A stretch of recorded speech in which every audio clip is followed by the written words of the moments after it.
When I woke up this morning, I knew that I was going to do this test because I could not sleep last night.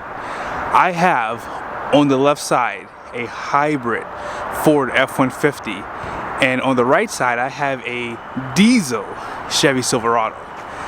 This is the pinnacle of fuel economy from Ford and from Chevy. Ford thinks the hybrid is the best way to go, and well, GM thinks that the diesel is. In this video, we're going to find out which one is actually better. We're going to do a fuel economy run and compare these trucks. I don't think this has been done before, but we're going to do it today. Special shout out to Jerry Seiner, Chevrolet, and also special shout out to Larry H. Miller here in Salt Lake City. These stores are next to each other, and this is where I got these trucks from. So if you are in the market, be sure to check these guys' inventory and let them know you saw the video if you do decide to buy. Now here's where my job gets really hard. Which truck do we drive first? I have this RST on the side. I had it running for about a few minutes here, and I drove the Ford over here. So I guess we should let's drive the hybrid first. Let's set the record for this one, and we will kind of get a feel for the trucks, all right? One thing that you will learn to love about the hybrid system is it is pretty quiet. And I'm just sitting at this light here. Truck is off. You're not burning any gas. And that's what I like about the hybrid system. Now obviously the electric motor does the exact same thing. When you're stopped, you're not using any power. But you get what's called range anxiety if you need to take an extended trip.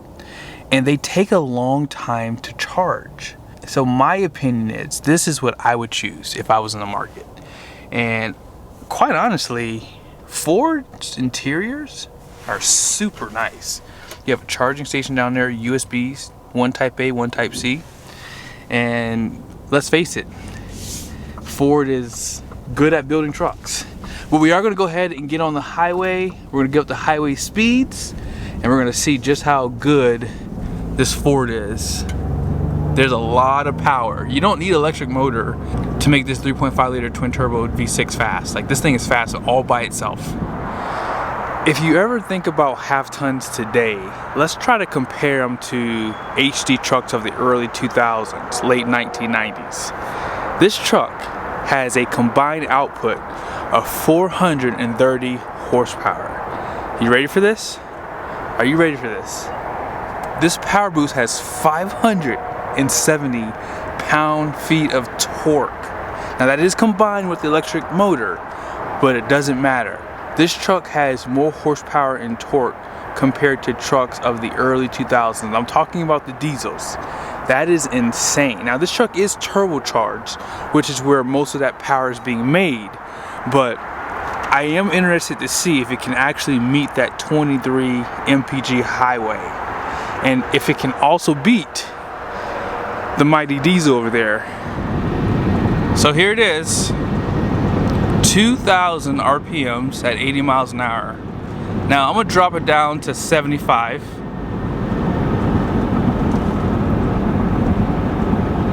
That puts you just at, oh, there it is. It dropped just under 1,900 RPM. So that's definitely the sweet spot for this truck. But man, this is a really comfortable pickup.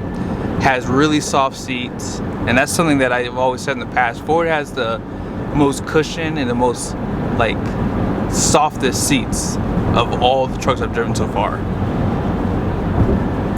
GM's might be the hardest though. Alrighty guys, so normally I get point of view driving for you, but your boy deleted all his footage by mistake, so it's okay. You won't even notice in the video, because most of the footage I got in this one was actually pointing at the speedometer to show you the RPMs, things like that. But I did want to go over a few things here.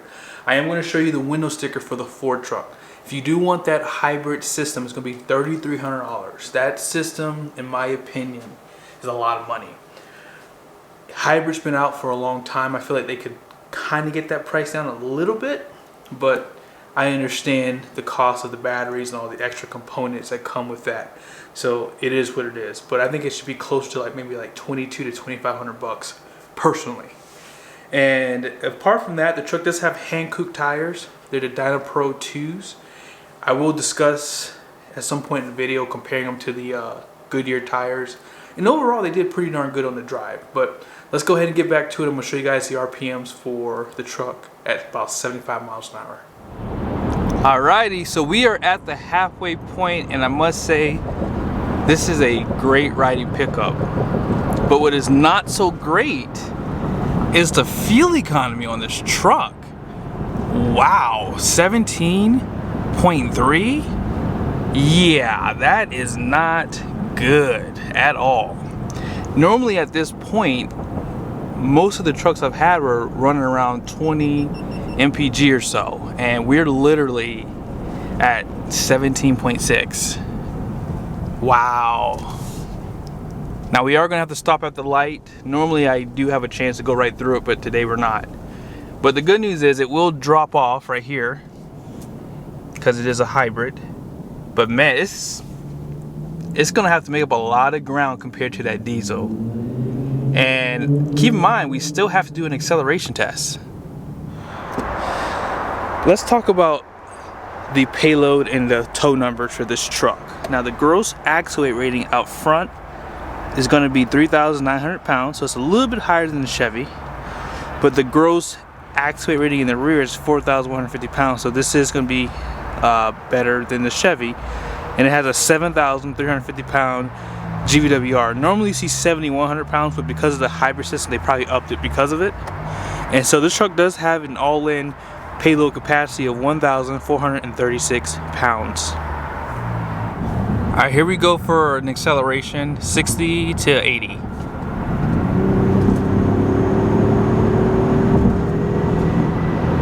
Whoa. Insane. Now this is where Ford is just really the best in this segment, is acceleration. Whether you get the non-hybrid or this one, they're just crazy fast. I don't think anyone can compete with their twin turbo V6. And I don't know if you guys noticed, normally I don't see this when I'm driving because I'm not looking down, but did you guys see how it dropped down to 5th gear pretty quickly at that? And it jumped up to about 3,700 RPMs. And I put it pretty much close to the broadband. We did lose 1 mile per gallon, accelerating from 60 to 80 miles an hour. So that's where the twin turbos do kill you. We're almost back, but I want to show you guys the tire pressure here. So the tires are aired up in this truck. So I'm not sure why the fuel economy is low. I am very surprised. Like, I was really expecting 20 at the very least. And I was expecting the diesel to do its thing at like 24, 25. All right, here we go for the electric mode. Let's see if it'll do it here. I'm gonna try to see how fast it will go before the gas engine kicks on. So you guys see the RPMs right there at 0. So that means it's full electric. Yeah, so up to about 20 miles an hour. That's really good.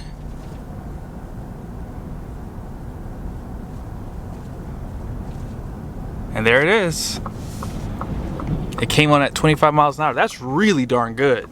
Now you have to really feather it to not kick on the gas engine, but up to about 25 miles an hour is where it pretty much kicked on. But we're pretty much back at the dealership, as you see, and let me show you guys where we're going to stop at. We're going to stop right here on this curve next to this Chevy Silverado. So we are at 19.2 MPG, 17.5 is the total miles, and we drove 0.9 miles on electric. I like that they show that to you. It's really cool. But this is not going to compare, guys, to that Duramax. That Duramax is going to kill this truck. It's going to kill it. And I don't know why this truck did so bad. Like, normally, you know, like right now I'm on full electric mode. Like I'm just surprised.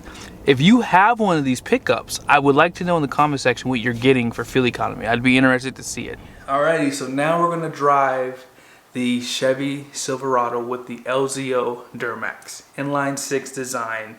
So you guys saw the Ford. It was a $3,300 upcharge to get the hybrid. On this RST, I can't remember if this has a 5.3 standard. So that makes the charge for the diesel like $995. But I believe if you get like an LT, it does come standard with a 2.7. So that diesel could be more money because of that. So just keep that in mind. But let's go ahead and jump back into the footage so you guys can see the RPMs with this truck. Alrighty, so we got the Duramax diesel and its element is on the highway at high speeds at 75. I'm gonna set it for 80. But like I said earlier, it's gonna be hard to really stay there because of this traffic in here. But here are the RPMs. Wow, you see how low that is? What? Do you guys see that? That's like a little bit over 1,500 RPMs. Wow. That is insane. And we were already at 17 miles to the gallon. I mean, this is gonna be too easy.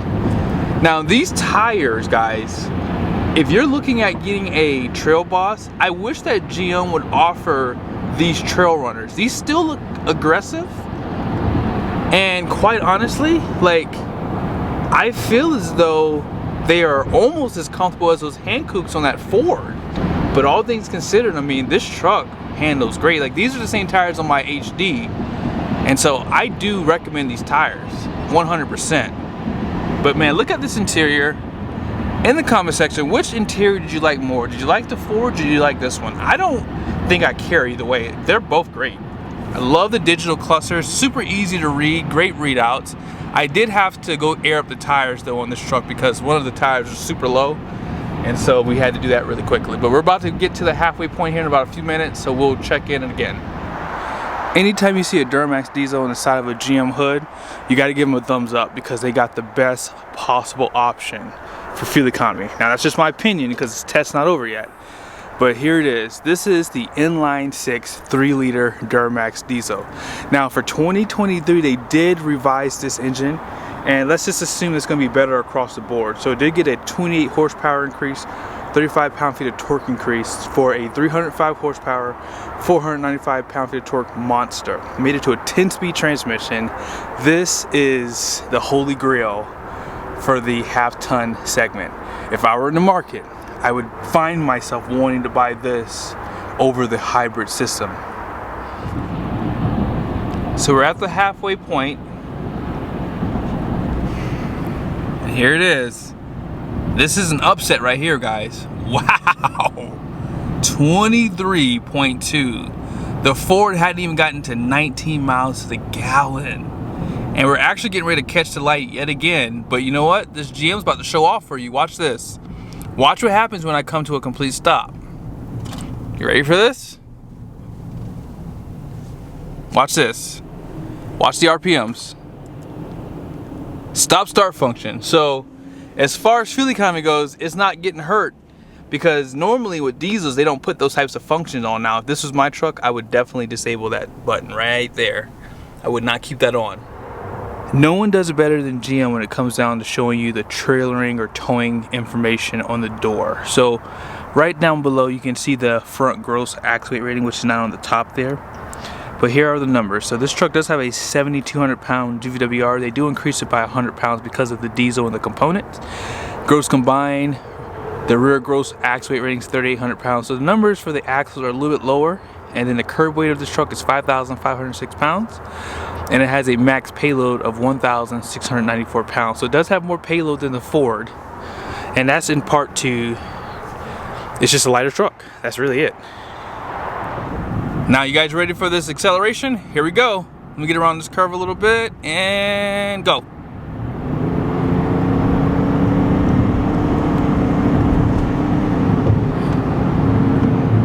Yeah. We know who won that one. That's the only thing about diesels. Off the line, torque monster. However, at highway speeds, this truck does feel a little bit more sluggish compared to the hybrid Ford. Now, I will say, I would probably skip that system if I were in the market. I think it's kind of expensive. I mean, you guys saw the price of the trucks. Now, this is a lower trim level Chevy, but if you were to do apples to apples, I still think that hybrid system is a lot of money for what I just got on fuel economy. So I mean, that's just my opinion, and maybe it just takes time to break in, or maybe it's because of the cold weather. I mean, again, it's what, how many degrees is it outside? Let's see, y'all. It's 36 degrees outside, so it's still kind of chilly, kinda. Almost got the 26 MPG, guys, almost. That is really darn good. I'm basically about a mile per gallon off from the advertised. Now, keep in mind, diesels get better with time. So when you think about this truck overall, it could get closer to 30 miles a gallon once you start getting miles on it. So we're gonna stop right next to this Chevy, and this completes the trip. So here you guys go. Here it is. 17 and a half, 25.7 miles to the gallon, driving 56.7 miles an hour. Now check this out. The baby Duramax cleaned up today. However, something you have to consider about this truck is the added maintenance costs and the DEF. So if you don't know what DEF is, diesel exhaust fluid, is something you have to now use, and you can get about a few thousand miles on it before you have to fill that tank back up. But it's supposed to help the environment, and that's something that a lot of people have to consider. Now again, it's probably about $3 to $4 a gallon, give or take, if you do buy it at a truck stop or something like that. Something else you have to consider is this truck does have fuel filters, and that is an interval you may have to do every 15,000 miles, so there is some extra maintenance costs. Now, oil changes should not be much more than a gas truck, but there is some things you have to consider if you are looking at a diesel. So I will say, on the window sticker of the truck, it shows a $995 upcharge for the diesel, but online it's about $1,500 if you are looking at an RST. However, if you want this hybrid system, it's going to cost you $3,300. So you have to figure out for yourself how good of fuel economy are you going to need to really make back up that. I mean, I do like the aspect of being able to drive up to 25 miles an hour on full electric, but it's going to be hard to do that when you live in like a metropolitan area when everyone's in a rush, and if you're just trying to feather the gas pedal to get the best fuel economy you can, it does kind of defeat the purpose when it just kicks on as soon as you start. So I hope this video was helpful. Special shout out to Jerry Seiner. They're here in Salt Lake City, and Larry H. Miller. They did allow me to do these videos today, guys. And if you are in the market, be sure to look these guys up. Let them know you saw the video if you do decide to buy. See you guys in the next video.